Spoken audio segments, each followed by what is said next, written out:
Thank you, Mr. Speaker. I'd like to thank the honourable member from St. Louis. No, not quite sure where he is from, but anyways, for his speech. And he just mentioned the fact, Mr. Speaker, that, you know, on 3 occasions we were approached to look at bringing Phoenix in, and we realized that there were mistakes.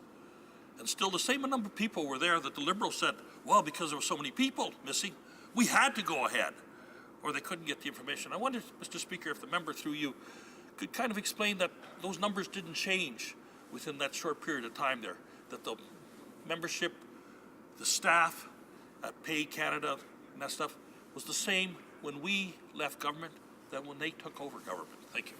The honourable member, L'Honorable Député Louis Saint-Laurent.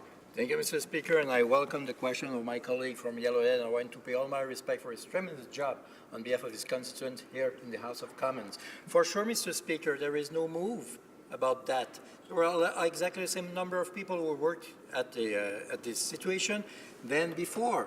But the point is, Mr. Speaker, the member from Kingston raised the issue that we put out so many people. Well, let me remind you that they follow that. They still move on with 300 people when they were in office. So they are asking us, they blame us to do what they have done when since they are in office. So this is why, Mr. Speaker, this issue is very touchy. And when we were in office, 2 times decisions have been made by our government not to move on.